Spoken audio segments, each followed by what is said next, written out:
I feel like meditation is a bit of a superpower, a bit of a secret superpower.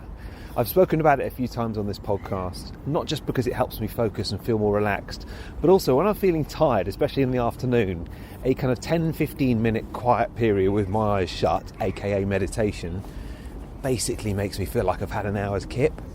And Emily Fletcher in today's podcast confirms that. This is Zestology. It's the podcast all about energy and vitality. I'm Tony Ryson and I'm walking by the Thames in West London. And Emily Fletcher is one of the world's leading experts in meditation. She's been on this podcast before, but since then she's had lots go on in her life, as you'll hear. Her new book has just reached a very high number in the charts. I won't kind of ruin the surprise, but well, I might as well. It's got to number 7 on all of Amazon. So it's just come out and it's got to number 7 on all of Amazon, which is nothing short of phenomenal. And just to give you an idea of Emily Fletcher's meditation credentials, she began her 10 years of training in meditation in Rishikesh, India, under world-renowned instructors, and now she is a world-renowned instructor herself. She actually runs her own meditation school, which you can go and visit if you're in New York, and it's online as well. And there's lots to talk about. Meditation. Here she is, Emily Fletcher on Zestology.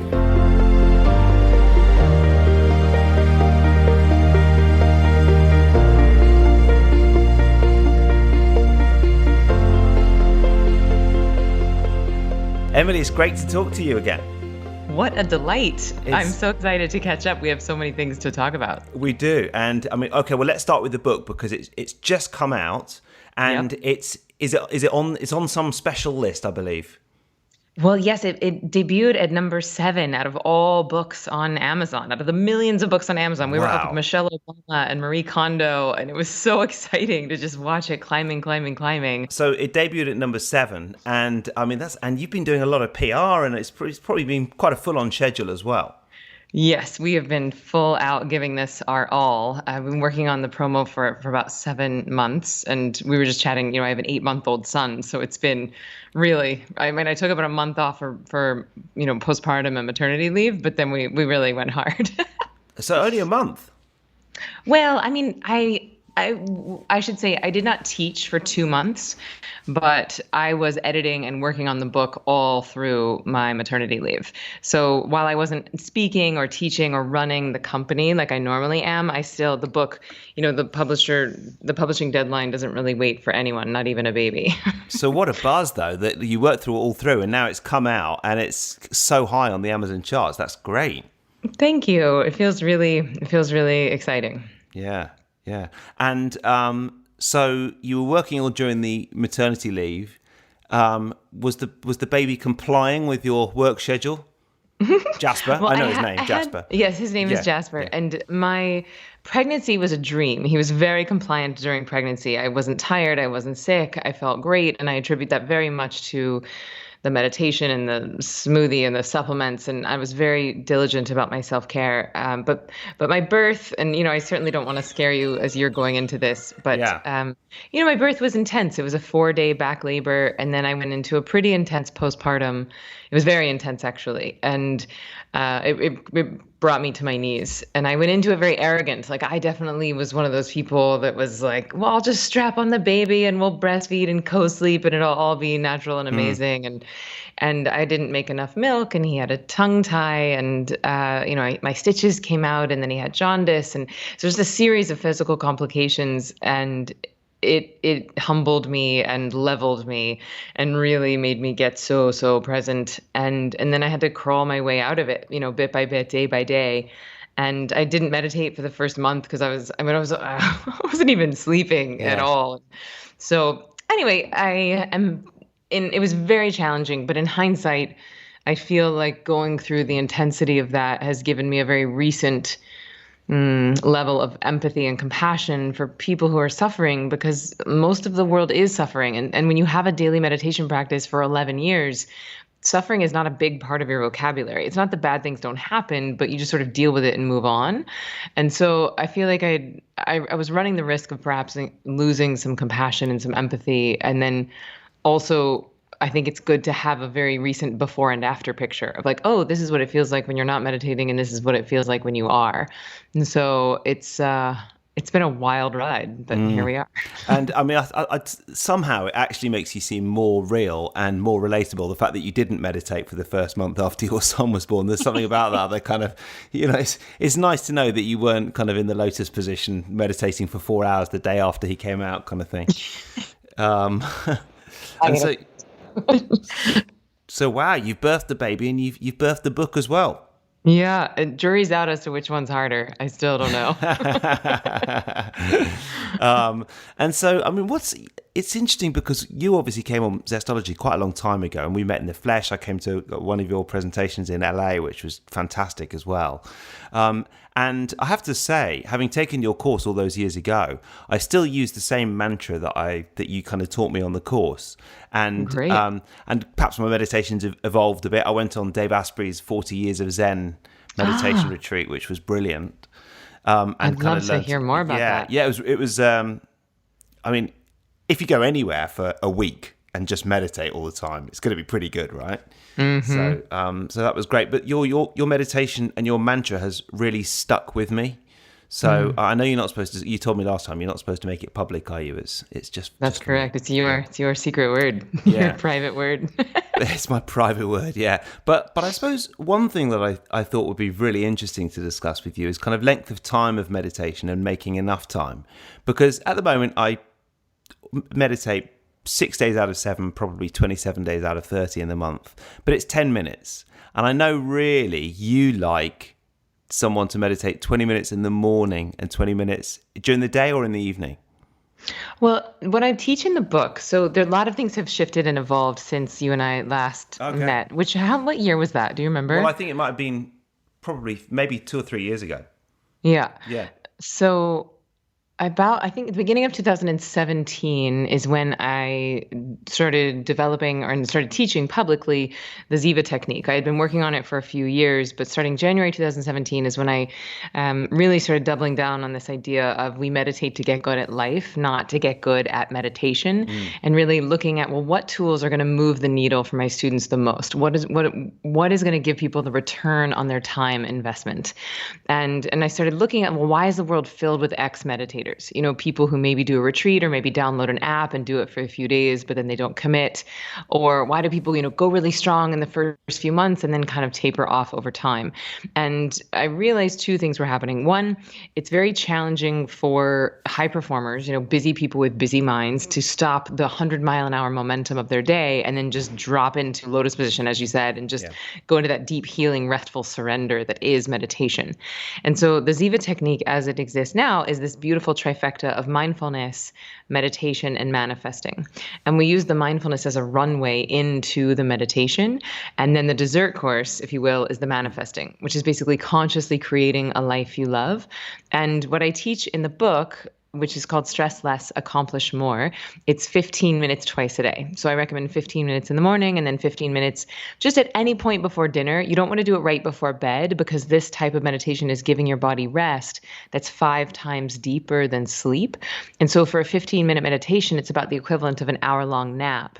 So you wouldn't want to take an hour-long nap at 10 o'clock at night and try to go to bed at 11, but you would want to take an hour-long nap at 3 in the afternoon so that you have this hit of productivity and creativity for the rest of your workday. And so as far as timing goes, what I have found is that if you're doing at least 15 minutes twice a day, your return on investment is going to be exponential if you're doing a technique that is designed for you and not a monk. And what most of my students report who do that say that they get an average of 3 hours of productivity back in their day. And so rather than negotiating on the time up front, it's like, well, let's start to look at what's the opportunity cost of not doing it. And what I've also found is that if you're only doing once a day, it's really not anywhere near as good. Like twice a day is not 2x better, it's exponentially better because it's the twice a day that is getting rid of your stress, not only from today, but all that backlog of accumulated stresses from your past. And it is that backlog of stresses that we've been storing in our cellular memory. That's what's making us stupid, sick, and slow. And so if you are disciplined about getting to the chair every day, twice a day, you're actually up-leveling your cognitive performance capabilities. Right. Yeah, because it's a very different thing meditating in the morning. I mean, it's a running joke between me and my partner now. When I'm, getting a bit stressed in traffic or something, she'd be like, have you meditated? Yep. And that kind of sets you up a chill for the day. But actually, I often find an afternoon meditation, it is, as you say, like a sleep, especially if you're tired.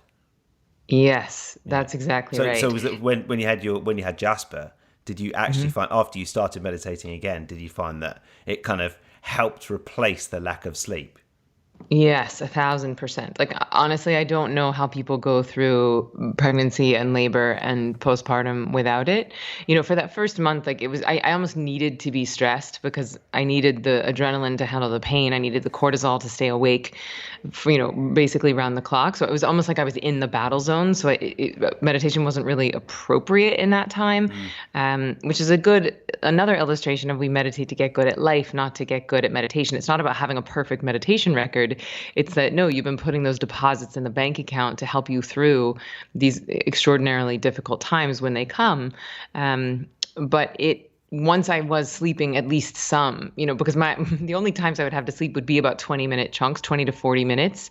And so if I had that time, my body would sleep. Like it was non-negotiable.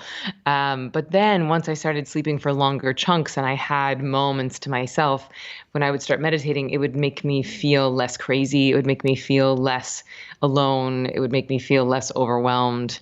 And I just felt like I could be more present with him. That's great. Mm-hmm. Yeah.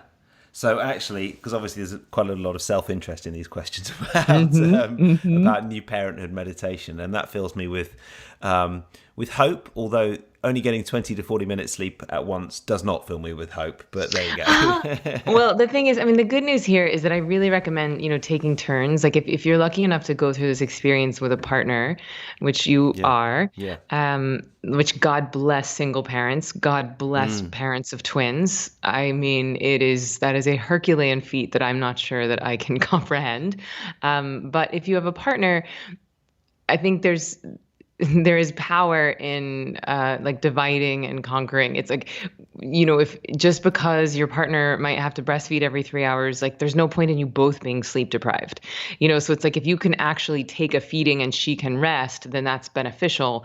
But there's no point in you both being exhausted. So we would, like, my husband would go upstairs and sleep. Like, we're in New York City, so it's a tiny open apartment, but he would go upstairs and sleep on the at night so that during the day he could take over because he wasn't breastfeeding. And so but everyone's different, and if you're doing formula, then you guys can really take turns, but you'll find your way. But I think that anytime you can, just sleep.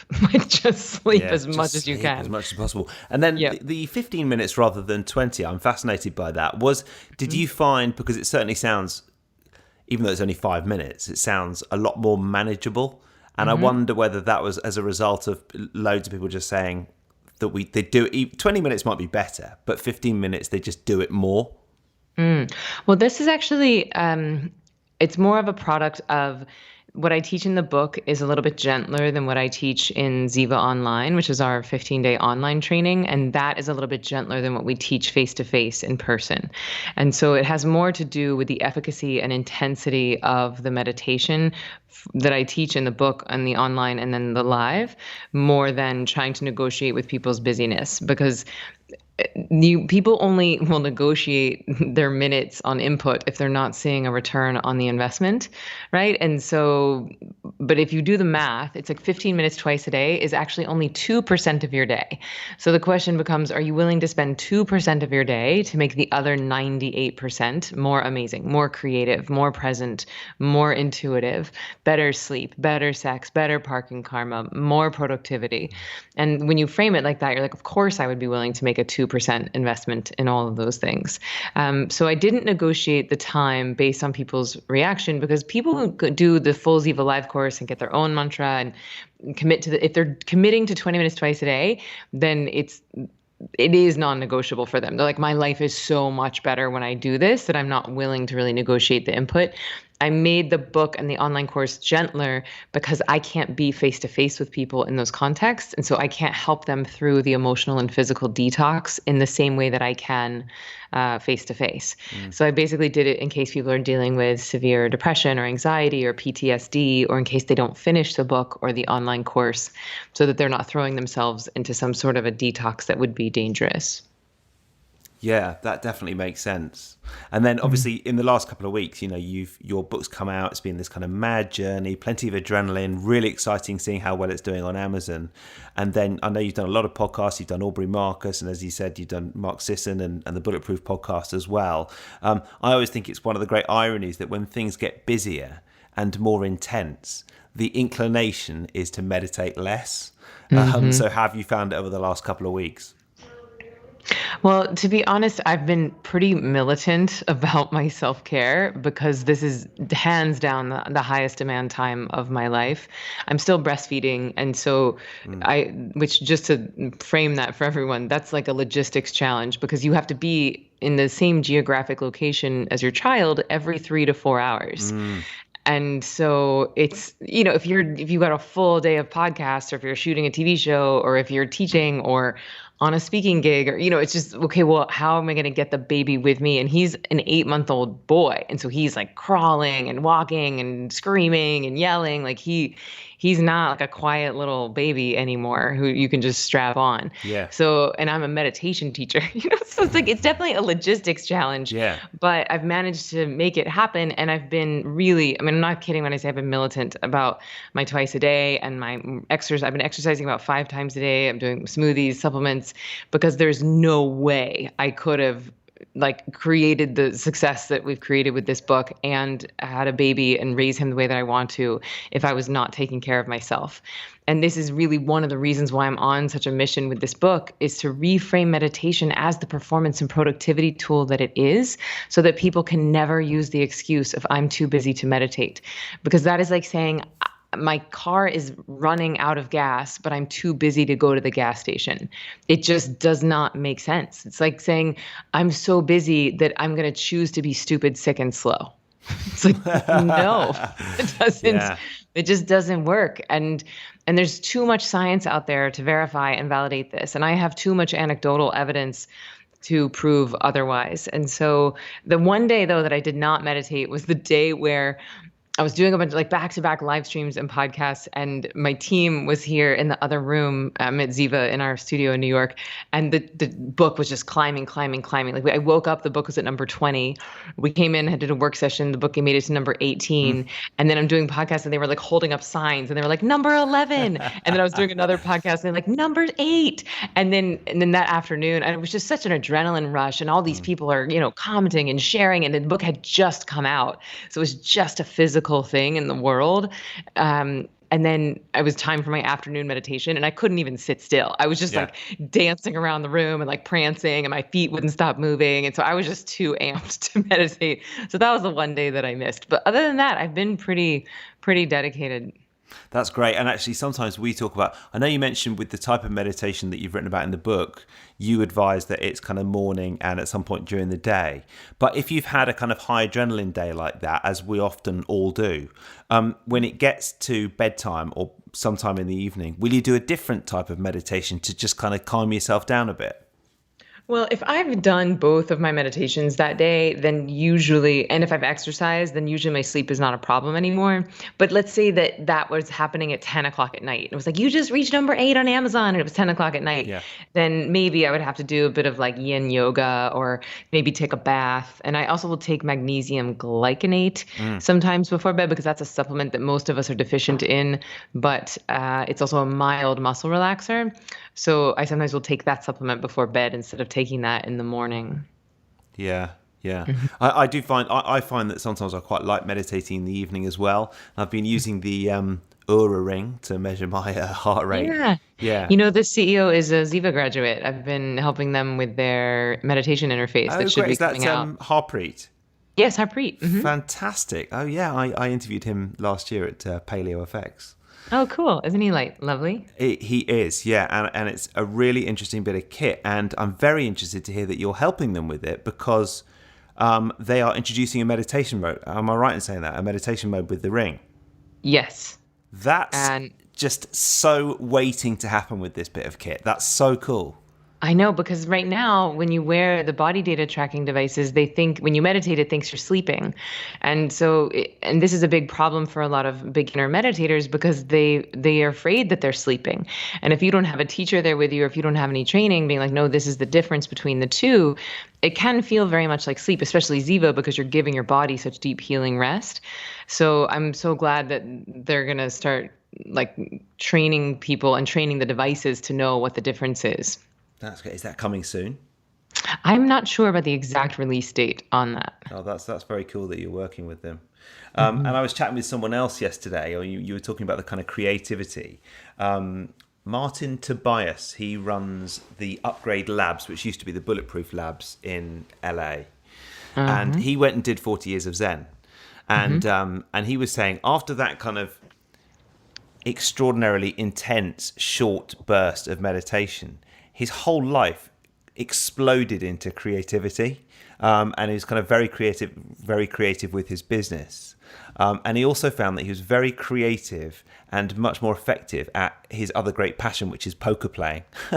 He could measure it because he just started winning more money at poker. So I'm quite interested in terms of, you talked about meditation for productivity and creativity. Tell us a little bit more about that, because that really appeals to me. And I think it's not just in terms of chilling out, but also kind of raising your game as well. 1,000%. To me, it's not about chilling out. If you want to chill out for 20 minutes, go smoke some pot, drink some wine. Like there's lots of things you can do to feel nice for 15 or 20 minutes, but it's not going to give you the same type of return on investment that meditation will, because, and neither will exercise or cooking, by the way. People are like, well, walking in the woods is my meditation and cooking is my meditation. And that's all lovely. And they may induce some sort of a meditative state because they're helping you to access your right brain, but it's not going to go in and eradicate the backlog of stress you've been accumulating in your cellular and epigenetic memory for decades. If you want to do that, you have to give the body rest. You have to de-excite the nervous system. And it really is that de-excitation of the nervous system that allows you to create order in your cells. And then when you create order, that lifetime of stresses can start to come up and out. And then the less stress you have in your body, the better able you are to perform at the top of your game. And that might look like productivity for you. That might look like creativity for you. But if we look at what stress is doing to the brain and body, it's basically when you're stressed, you launch into an involuntary fight or flight reaction. Yeah. And so your body is wasting mental and physical energy preparing for an imaginary tiger attack. Like our modern day demands are no longer predators. And so this fight or flight thing has become maladaptive, and it's disallowing us from performing as nature designed. So if you become disciplined about creating a different headspace and creating a different state of consciousness, moving out of the sympathetic and into parasympathetic, then it stands to reason that you would be able to get more done in less time, and that you would in fact be more creative. Now, the other thing that's happening with Ziva, which is different from like a mindfulness app, like most of the quote unquote meditation apps out there are actually teaching what I would call mindfulness. And that's awesome. And they're great. They're very good at dealing with your stress in the now. Like I'm stressed at work, my boss yelled at me, I do 10 minutes of my app and I feel better in the now. But that's not going to handle your stress from the past. And it's also not taking your right brain to the gym in the same way that Ziva does, because when you are practicing the meditation portion of the Ziva technique, the whole brain lights up, which is different than in mindfulness, where a small part of the brain lights up, but very bright. So what's happening with the brain signatures is indicative to how the practices are different. So in mindfulness, you're directing your focus, versus the meditation portion of Ziva, it's all about surrendering. It's all about letting go. So in mindfulness, small part of the brain lights up, but very bright. In the meditation that I teach in the book and at Ziva, the whole brain lights up, but not as bright. So when you light up the whole brain, it increases neuroplasticity, which is the brain's ability to change itself. It helps to improve neurogenesis, which is the brain's ability to create new brain cells. And it also strengthens something called the corpus callosum, which is the thin white strip that connects the right and left hemispheres of the brain. And that is important for creativity because your right brain is in charge of creativity. It's the piece of us that downloads all these creative problem-solving ideas. It is our left brain that is in charge of of analyzing, criticizing language, past, future. And so most of us spend too much time in our left brain, or I would say a disproportionate amount of time in our left brain. Most of us are in there, that like critical, analytical, think, take action, achieve, make money so we can be happy in the future. Most of us live about 90% of our lives there. But if you look at a human brain, it splits right down the middle, 50-50. And I don't think that nature makes mistakes. I don't think that nature would have given us 50-50 if it wanted us to use 90-10.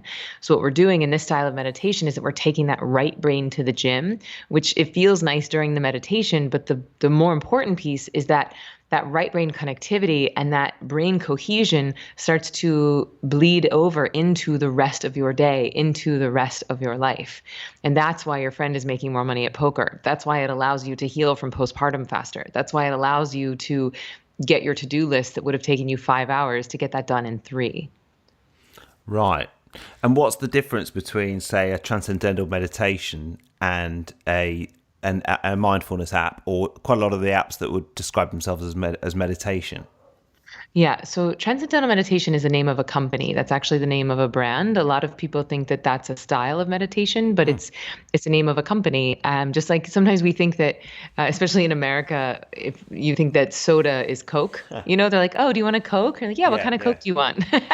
Or like Tampax and tampons. Like Tampax is the name of a brand, tampon is the product, and so similarly, Transcendental Meditation is the name of a company. And they are teaching exclusively what I would call meditation versus like a headspace or a calm. They're teaching what I would call mindfulness. Now, what's unique about Ziva is that we're actually teaching a trifecta of mindfulness, meditation, and manifesting, the 3 M's.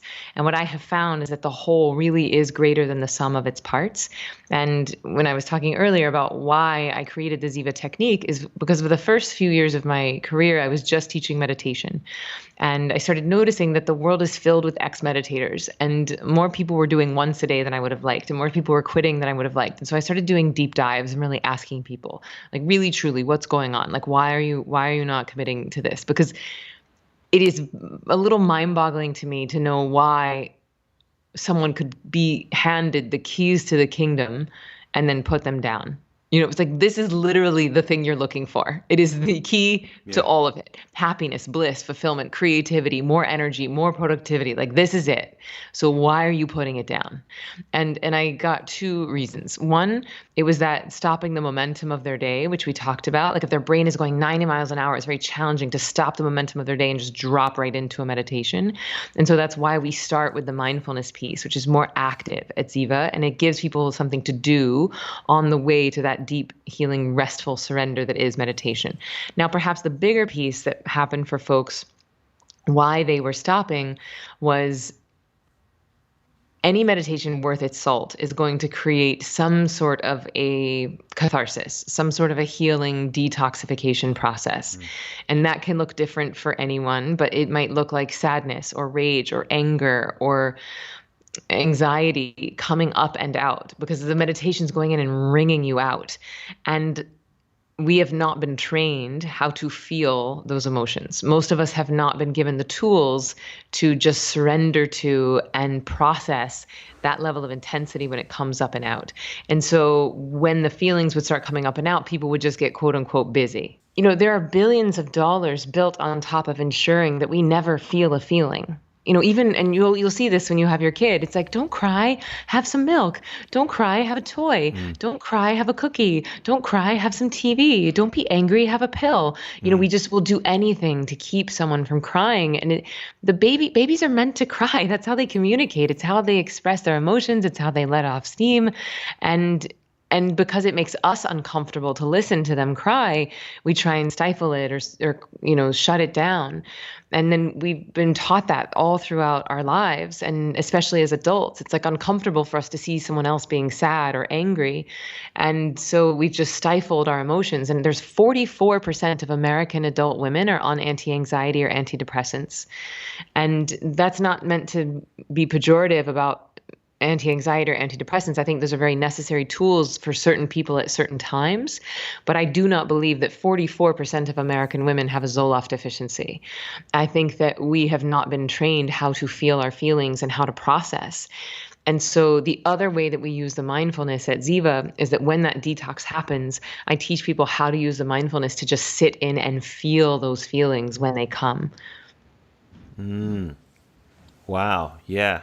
So, I mean, actually, that's a theme that often comes up in terms of not trying to deny an emotion or push it away, but kind of accepting it and letting go and allowing for the fact that it's there, and not labeling emotions as kind of positive or negative, but just as something that's particularly appropriate, I suppose, when you're talking about babies.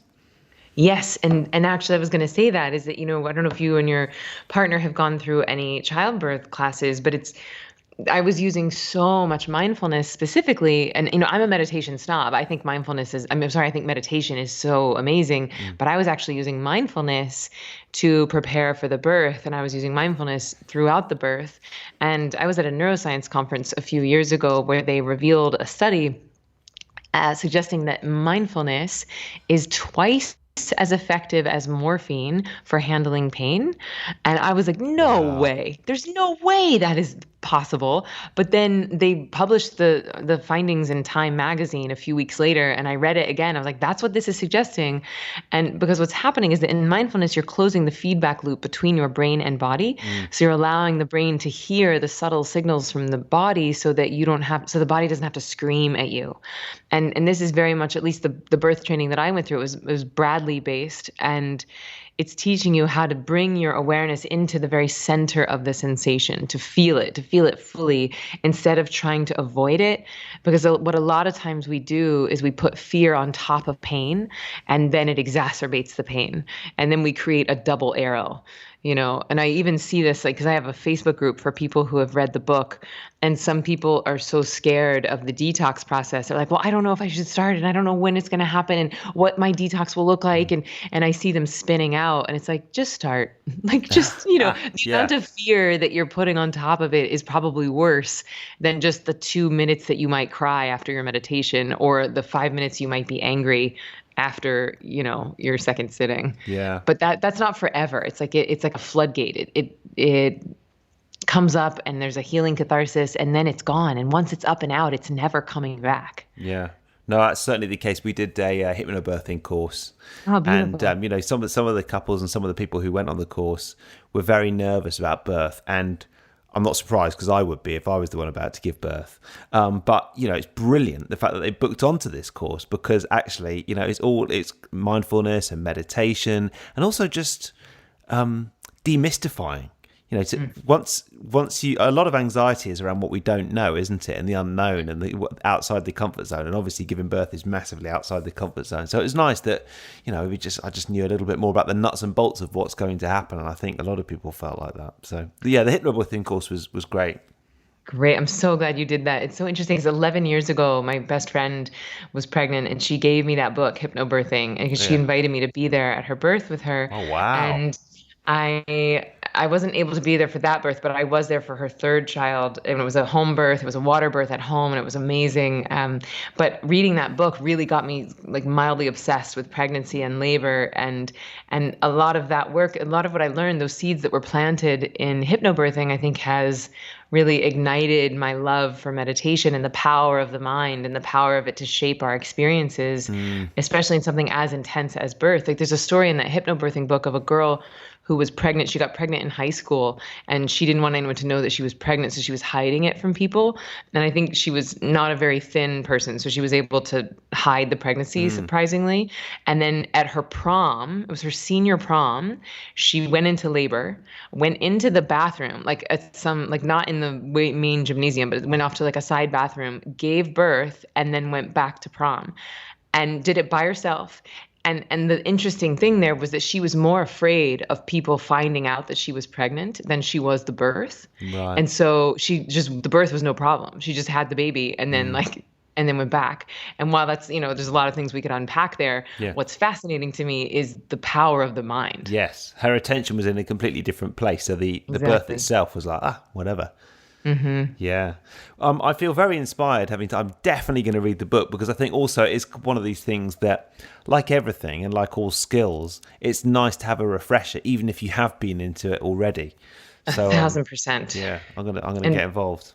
And because you are not here in New York, like the people who go through Ziva Live, like once you take the course, you can come back anytime you want to for life. But because we don't live in the same town, Yeah. it's trickier for you to take advantage of that. And so I think the book is like having the best Cliff's Notes of the course. It's like having all of the science. And I wrote the book in three parts. Like the first third is all the science behind what I call the selfish reasons we would come to meditation.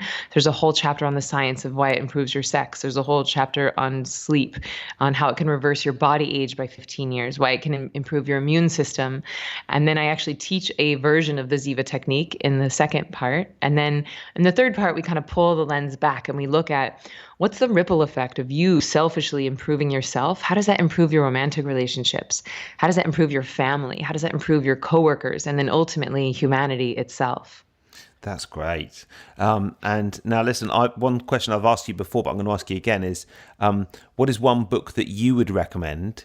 Obviously, you spent a long time focusing on your book over the last year or so, but what is one book that you would recommend, and one tip for living with more energy and vitality? I wonder what it's going to be. I know. I always feel like I'm cheating on that question.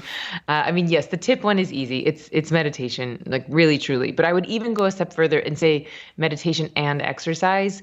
That if you're meditating twice a day and exercising once a day, your life is going to be amazing. Like just full stop. It is. Even through the challenges, even through and the you're intensity meditating, and the you're difficult. working out 5 times a day, did you say? Oh, a week. Oh, a week. Okay, I thought you said a Yeah. day earlier, and I was like, I wow, might have that's a lot. I may have misspoke, but about 5 times a week. But P.S., this is not like me going to the gym 5 times a week. Like I'm doing a 7-minute workout app on my phone, Oh, or I cool. might do That's okay. 15 minutes of yoga. It's just anything to move my body a little bit every day, because I was very stagnant obviously for like the last month of my pregnancy. And then when I was going through all those physical challenges, I wasn't moving, and starting to move my body again once I was healed has just made such a massive impact on my outlook. And so I just find that the combination of meditation and exercise, it's like no matter what life throws at you, you're going to feel so much more resilient, so much happier, so much better able to bounce back. And as far as a book that I would recommend, well, I've just recently started A Course in Miracles. That's been tapping on my shoulder for years, and I've just never really, I've been a little daunted by it, I think. And I've never heard of it. Oh, really? So I this don't think is so. A Course in Miracles. It's like a daily. It's not a book you would read all at once. You're only meant to read one lesson per day, and then you do the lesson each day. Marianne Williamson sort of got her Oh, yeah, rise yeah. to fame by teaching about it and speaking about it. Is she running for president now? She sure Yes, is. I'm so excited. She called me the other day and left a voicemail because I donated to her campaign. Yeah. And she called me personally on my cell phone. And it was 3 days after I had started A Course in Miracles. And I've been listening to her on, because she has like a daily way. audio. And then she called me and I was like, well, this is a miracle happening right away. So I'm a big fan of hers. Yeah. And, one thing, Marianne Williamson, she's been meditating for like 20 years. And she says, we cannot afford to be lazy about our self-care right now. She's like, the challenges that we're being called upon to solve as a species are too dire. They're too important for us to be lazy about our self-care.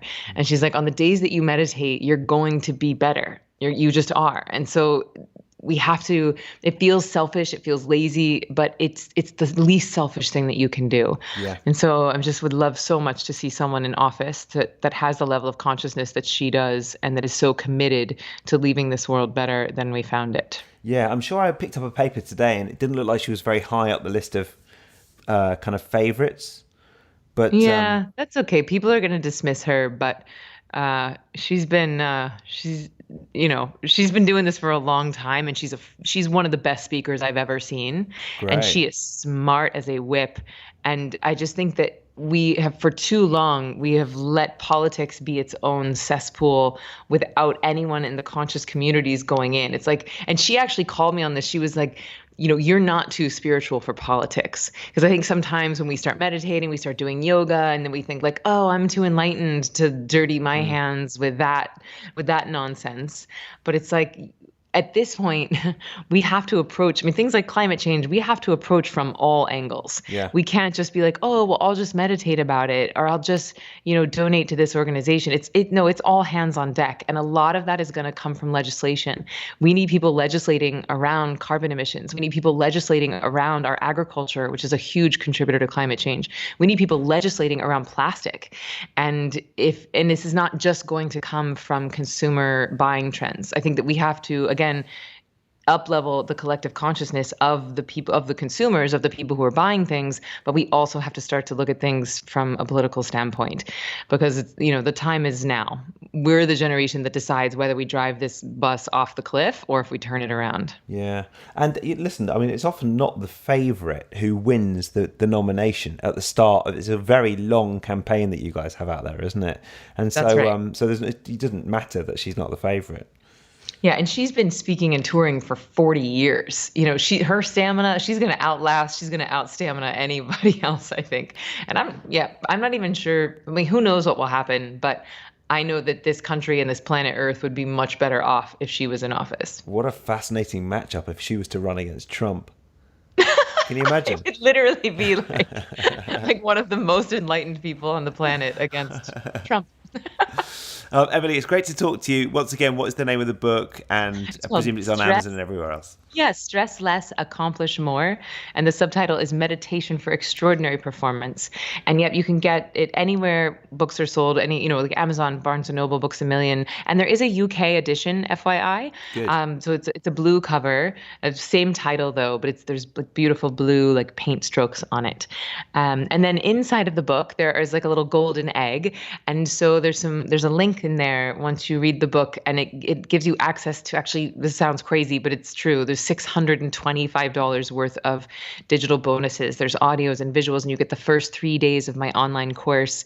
So there's lots of fun goodies inside once you read the book. Good. I'm really looking forward to reading it. I'm definitely going to be getting my meditation refresher and stressing less as well. And congratulations on everything that's been going on, and especially Jasper, of course. Thank you so much. Please let me know when you're ready, when you're out of your loving fog and haze. I would love to hear about your birth and your baby on the way. Definitely. 20 minutes. Is that all at a time?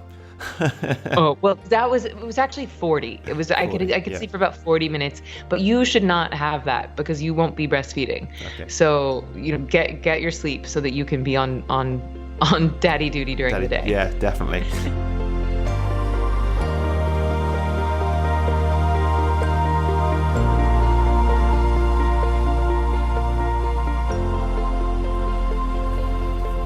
Just on the subject of meditation, thank you to Emily Fletcher. And on the subject of meditation, I've recently been using Sam Harris's meditation app. I know I've spoken on this podcast once or twice. I found that really helpful, actually.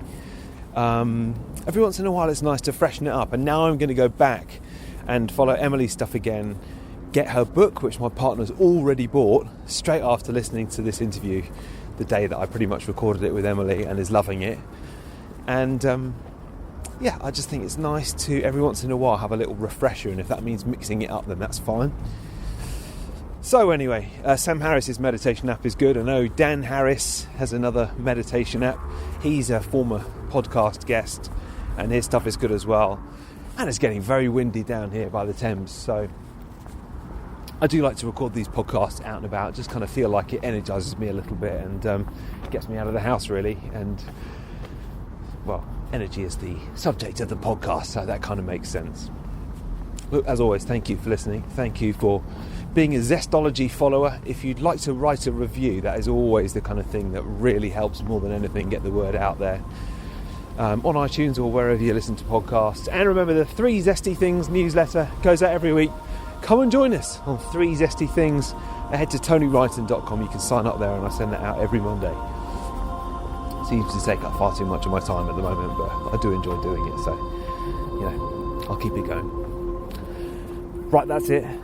Thanks as always for listening, and I'll see you soon.